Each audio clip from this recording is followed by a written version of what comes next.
These days, you would have seen a lot of news on social media and news channels and newspapers regarding the meteor showers that are happening currently. The news channels and social media project it as a spectacle worth watching. They make sensational headlines such as "Watch out for the meteor showers tonight."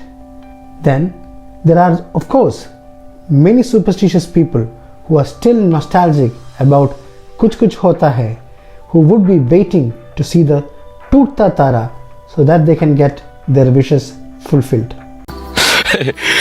Hey, वो टूटता तारा अब तक मानते हो? ना तुम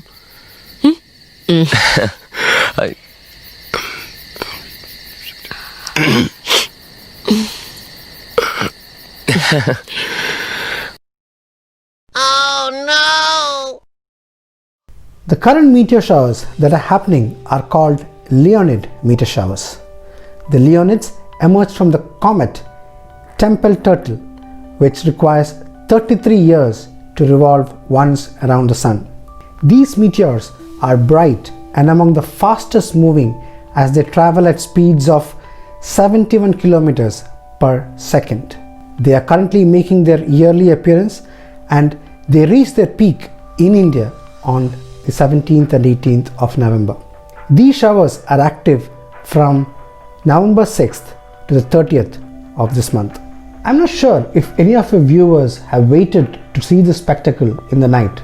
So we thought we shall make a video so that you understand what meteor showers are. Many people equate meteor showers to the showers that we take. However, it is not like you open the tap of a shower and you get a steady stream of meteors. We would be sitting up waiting for the showers as mentioned in the newspapers and would be left looking at each other wondering when the tap would be turned down. So, what is the problem? The meteor showers are not falling from the sky like water from a tap. They usually fall at a rate of around 50 to 100. In certain extreme situations, they have crossed 2000, 3000 or 4000. But that is an exception. The rate of the current meteor showers is around 10 to 15 meteors per hour.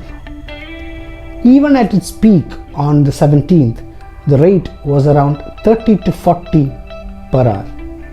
That means that if you would look up at the night sky tonight, you have a chance of seeing a meteor once every 5 minutes. But the problem is that you just won't know where to look. They could be falling behind you when you are looking straight ahead. Most meteors are smaller than a grain of sand, so almost all of them disintegrate and never hit the Earth's surface. So to be able to see them is extremely rare. So what are these meteorites? To understand that, you need to understand what comets are. Comets are often picturized as materials in space with a long tail. Some people think that they are stars. No, they are not. Also, they don't have the tail all the time. The story of its tail is an interesting tale in itself. Comets are basically ice and rock particles and they don't have a definite shape. You can equate it to a potato as they too don't have a regular shape. Contrary to planets who have an almost circular orbit, comets revolve in an extended ellipse. Sometimes they are close to the sun, but mostly they are far away from the sun. When they are far away from the sun, they condense themselves into a ball since it is mostly ice and rocks and dust. And when they come closer to the sun, they start to vaporize. Thus it starts to grow big and creates a kind of atmosphere around it, which is called coma. There are many pressures that the sun applies to objects that come closer to it. These are called solar winds. These solar pressures force the coma to be pushed behind until it tapers at the end. This is the tail of the comet. The tail is given by the sun. They only grow the tail when they approach the sun. Now the tail is always positioned away from the sun as it is the sun which pushes the particles of coma away from it. So the tail is only at the back when they approach the sun. As they move away, the tail will be at the front of the comet. So half the time the tail is at the back of the comet and half the time it is towards the front of the comet. As it goes further and further away from the sun, all these vapors condense again and it becomes a potato again. Due to the long ellipse, the comets spend more time away from the sun and hence the sightings are very rare. Some of the famous comets include Halley's comet, which is perhaps the most famous comet in history. It was named after British astronomer Edmund Halley, who calculated its orbit. He determined that the comets seen in 1531 and 1607 were the same objects that followed a 76-year orbit. Unfortunately, Hale died in 1742, never living to see his prediction come true when the comet returned in 1758. Comet Halley will next return to the inner solar system in the year 2061. In July 1994, more than 20 fragments of the comet Shoemaker-Levy 9 collided with the planet Jupiter. Astronomers Caroline and Eugene Shoemaker and David Levy discovered the comet in 1993. The Hubble Space Telescope took many spectacular pictures of this event as the comet's pieces crashed into the Jupiter's southern hemisphere. It was the first collision of two solar system bodies ever to be recorded. In July 1995, an unusually large and bright comet was seen outside of Jupiter's orbit by Alan Hale and Thomas Bopp. Careful analysis of the Hubble telescope images suggested that its brightness was due to its exceptionally large size.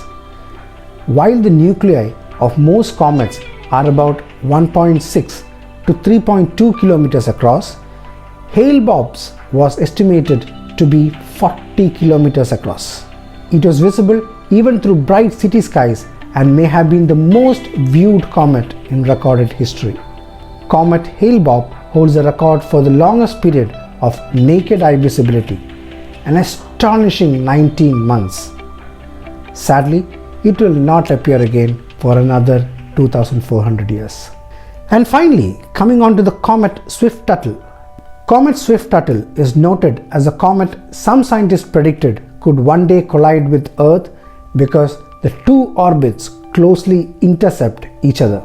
The latest calculations show that it will pass a comfortable 23 million kilometers from Earth on its next trip to the inner solar system in 2126. It will come a bit closer within 22 million kilometers on its next trip in 2261. Comet Swift-Tuttle is by far the largest near-Earth object to cross Earth's orbit and make repeated close approaches to the Earth. With a relative velocity of 60 kilometers per second, an Earth impact would have an estimated energy of approximately 27 times that of the Cretaceous Paleogene impactor, the event that caused a mass extinction in which 75% of plant and animal species on Earth became extinct, including all the non-avian dinosaurs. The comet has been described as the single most dangerous object known to humanity. Luckily, we won't be there to witness that event if it happens. So what are these meteors? As they orbit the sun, some of these comet particles are left lying around the space much like rubbish on a beach. As Earth approaches these particles, they are pulled into it due to gravity. These particles rush towards the Earth, and due to the friction caused by the atmosphere, they oxidize and sometimes burst into flames. This is what we call as meteor showers. Thanks to NASA, who maintains a daily map of these meteors, we can easily predict when these would occur on Earth. So hope you enjoyed today's episode on comets and meteor showers. And if you happen to see a meteor by chance, please do wish for our channel to gain more subscribers soon. If you're not that lucky, you can simply click on that subscribe button and the little bell icon next to it if you haven't done so already. Also, please do share the channel link that you see here and in the description box below on your WhatsApp groups so that our videos reach more people and they too get to enjoy the scientific content. So until next time, keep the scientific temper in front of you like the tail of the comets.